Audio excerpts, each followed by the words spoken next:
Chers amis, bonjour. C'est peut-être le mystère le plus profond dans la Bible, la présence du mal sur la terre dans la création divine. L'argument le plus courant des athées, c'est de dire « Si vous dites que Dieu est Dieu, pourquoi permet-il la maladie, la souffrance, les guerres sur la terre ? Si Dieu est réellement tout-puissant, pourquoi le mal est-il si présent dans le monde ? Et finalement, ne sommes-nous pas engagés dans un combat cosmique entre le bien et le mal, entre Dieu et Satan ? Non, car Dieu est le créateur de tout. Lisons Ésaïe 45, verset 3. Je forme la lumière et je crée les ténèbres. Je donne la paix et je crée le malheur. C'est moi l'Éternel qui suis l'auteur de tout cela. La nuit précède le jour. Nous comprenons que Dieu a tout créé dans l'univers. Et nous dit Paul, toute chose, cela inclut le mal, contribue à notre prospérité. Il y a une condition, celle de mettre notre confiance en l'Éternel et en Jésus, notre Sauveur et Seigneur. Lisons Romains 8, 28. Nous savons du reste que toute chose concourt au bien de ceux qui aiment Dieu, de ceux qui sont appelés selon son dessein. Dans la pensée biblique, le jour commence la veille au soir. Il y eut un soir, il y eut un matin, jour 1. Donc la nuit fait partie de la journée. Les ténèbres ne sont qu'une absence de lumière. Dieu a créé la lune qui reflète la lumière du soleil. La lune d'ailleurs dans la Bible a une grande importance. Elle rythme le temps prophétique selon le calendrier hébraïque, notamment aux fêtes de l'Éternel, également à Rosh Chodesh au début du mois lunaire et le jour de la pleine lune, on sonne le chauffard. Psaume 81, 3. Sonnez le chauffard à la nouvelle lune, à la pleine lune, au jour de notre fête. Car c'est une loi pour Israël, une ordonnance du Dieu de Jacob. La nuit, un temps qui correspond aux ténèbres, fait partie de la création de Dieu. Selon un processus naturel, une graine doit mourir avant de sortir de terre et porter du fruit. Spirituellement, Christ devait mourir pour que nous ayons la vie, à l'image de Pessah, lorsque l'ange de la mort passa au-dessus de l'Égypte pour délivrer les enfants d'Israël du joug de Pharaon.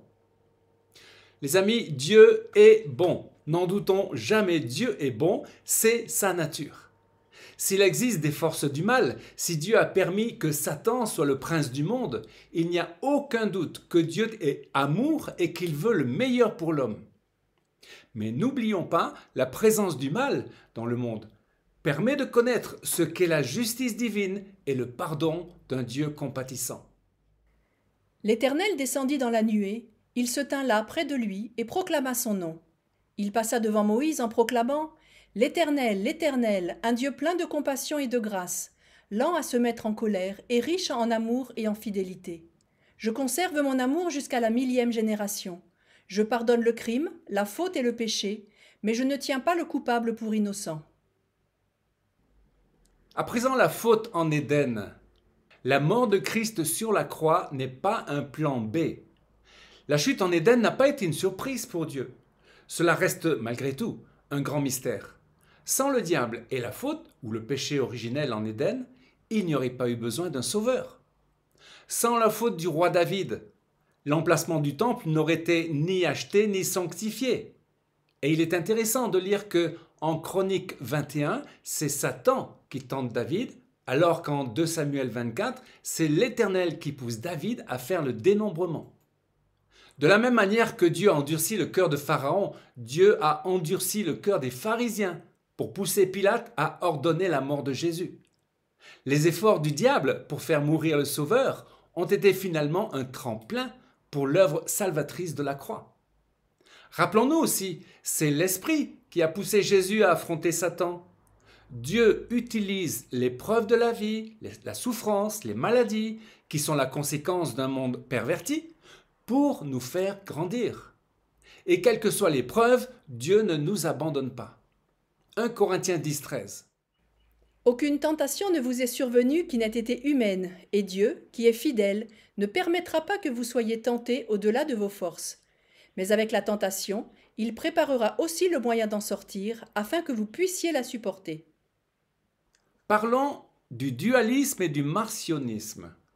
En théologie, le concept de dualisme suppose qu'il existe deux entités distinctes, le bien et le mal. Dans le dualisme chrétien, Dieu représente l'entité bonne et Satan représente l'entité mauvaise. Cependant, la vérité est que même si Satan a un certain pouvoir, il n'est pas égal à Dieu Tout-Puissant, car il a été créé par Dieu comme un ange avant de se rebeller. 1 Jean 4, 4. Vous, chers enfants, vous êtes de Dieu et vous les avez vaincus, car celui qui est en vous est plus grand que celui qui est dans le monde. Selon l'Écriture, il n'y a pas de dualisme, pas de deux forces opposées de puissance égale appelées bien et mal. Le bien, représenté par Dieu, est la force la plus puissante de l'univers. Le mal, représenté par Satan, est une force moindre, qui ne fait pas le poids face au bien.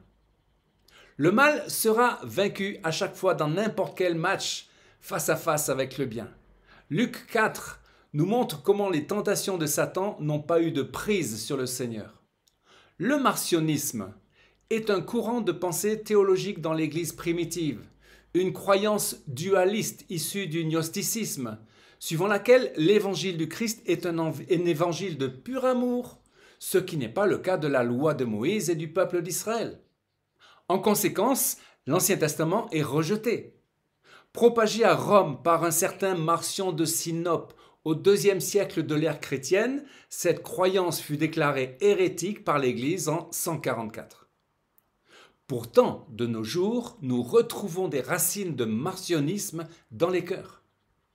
Nombreux chrétiens se contentent de lire le Nouveau Testament, mal à l'aise avec les colères de Dieu dans l'Ancien Testament, ignorant l'intervention de Dieu dans la politique des gouvernements et le jugement des nations, et méconnaissant la destinée d'Israël selon le plan divin. L'argument « nous sommes spirituels, nous ne faisons pas de politique » est un raisonnement fallacieux. Nous avons besoin de toute l'Écriture pour comprendre Dieu dans tous ses desseins. 2 Timothée 3,16. Toute écriture est inspirée de Dieu et utile pour enseigner, pour convaincre, pour corriger, pour instruire dans la justice, afin que l'homme de Dieu soit accompli et propre à toute bonne œuvre. Le libre arbitre de l'homme. De la même manière que les ténèbres font partie de la création et nous poussent à chercher la lumière, le mal qui est inscrit dans l'homme dès le départ nous tire vers le bien. Dieu a placé l'homme en responsabilité, celle de choisir le bien. Deutéronome 30, 19. J'en prends aujourd'hui à témoin contre vous le ciel et la terre. J'ai mis devant toi la vie et la mort, la bénédiction et la malédiction. Choisis la vie afin que tu vives, toi et ta postérité, pour aimer l'Éternel ton Dieu, pour obéir à sa voix et pour t'attacher à lui. Le mystère de la souffrance est grand. L'histoire de Job est une profonde étude sur la souffrance et le mal en général. Elle nous montre, entre autres enseignements, que l'intégrité et la droiture morale et spirituelle ne nous épargnent pas de la maladie et des épreuves. Malgré les discours moralistes de ses amis, les épreuves de Job n'ont jamais été des conséquences de péchés éventuels. Job est resté juste et intègre jusqu'au bout. Il n'est coupable de rien. Pourtant, au travers de ce drame terrible, Job a tellement appris sur Dieu. Job 42, verset 1. Oui, j'ai parlé, sans comprendre les merveilles qui me dépassent et que je ne conçois pas. Mon oreille avait entendu parler de toi, mais maintenant mon œil te voit. Chers amis, comme Job, soyons conscients de la complexité de la vie et de ses épreuves, et cherchons avant tout à demeurer dans le Seigneur. Car nous savons qu'il est fidèle dans son amour, afin que nous ayons la vie en abondance. Amen. Chers amis, à une prochaine fois pour une nouvelle vidéo en direct de Jérusalem.